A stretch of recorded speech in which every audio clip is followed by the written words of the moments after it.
Salam sejahtera di dalam kasih Tuhan kita Yesus Kristus. Gema kabar baik kembali menyapa kita yang didasari dalam renungan santapan harian hari Jumat tanggal 20 Juni 2025. Firman Tuhan hari ini diambil di dalam Ibrani 9 ayat 11 sampai 28. Dan kita akan membaca di dalam Ibrani 9 ayat yang ke-27 sampai 28. Demikianlah firman Tuhan, dan sama seperti manusia ditetapkan untuk mati hanya satu kali saja, dan sesudah itu dihakimi, demikian pula Kristus hanya satu kali saja mengorbankan dirinya untuk menanggung dosa banyak orang.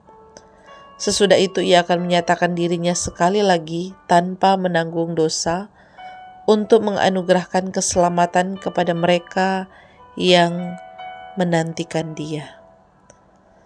Saudara, tema renungan hari ini adalah naik kelas. Saudara, ketika menyelesaikan tahun ajaran pendidikan di sekolah, murid menerima laporan akademik atau buku rapor.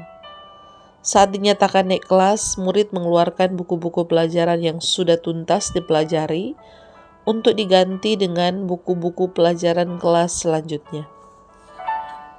Saudara, mengulas pertumbuhan iman orang percaya, kitab Ibrani menjabarkan peranan Kristus sebagai pengantara perjanjian yang baru. Walau ritual perjanjian lama memiliki perannya, namun tidak dapat disangkali ada banyak keterbatasan. Pertama, dibatasi oleh tindakan manusia. Kedua, hanya memberi kelepasan sementara, jadi tidak kekal. Ketiga, memberikan penyucian secara lahiriah. Dan keempat, menuntut kurban yang berulang. Perjanjian baru menekankan karya Kristus Yesus, imam besar bagi orang percaya, yang memberikan dirinya sebagai kurban yang membawa kelepasan kekal. Sifat kekekalan ini diwujudkan dalam penyucian hati nurani, supaya kita dapat beribadah kepada Allah yang hidup. Kurban Kristus menyediakan cara baru bergaul dengan Allah, yakni ibadah yang bersifat relasional, karena umat berinteraksi dengan Allah yang hidup. Saudaraku, ibadah yang bersifat relasional dinyatakan dalam beberapa hal. Pertama, tidak dibelenggu dengan ritual dan aturan yang bersifat lahiriah. Kedua, mengenali dosa, bertobat, dan kemudian datang kepada Allah. Ketiga, menerima warisan kekal yang dijanjikan, bukan karena kehebatan dan statusnya, melainkan oleh kasih karunia Kristus Yesus.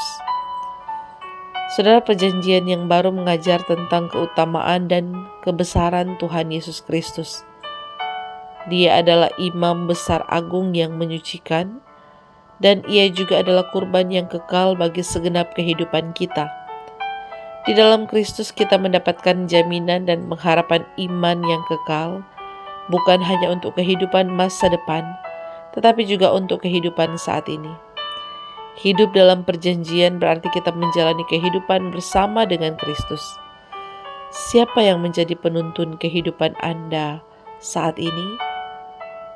Amin firman Tuhan. Mari kita berdoa. Kami bersyukur, berterima kasih ya Tuhan, karena firman-Mu kembali meneguhkan iman kami kepada Engkau.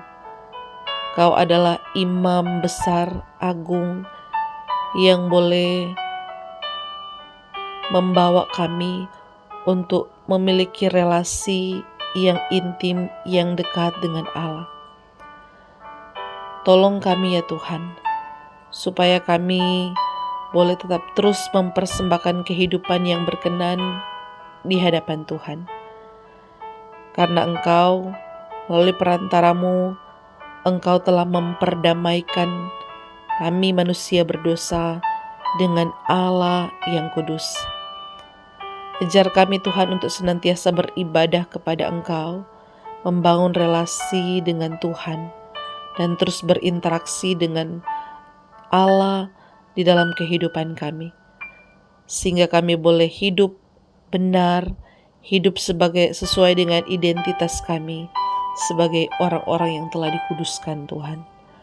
Terima kasih untuk kebenaran firman Tuhan yang senantiasa mengingatkan dan meneguhkan kami. Kami bersyukur dan berdoa di dalam nama Tuhan Yesus Kristus. Amin. Saudara, demikian Gema Kabar Baik di hari ini telah menyapa kita. Selamat beraktivitas, Shalom. Tuhan Yesus memberkati.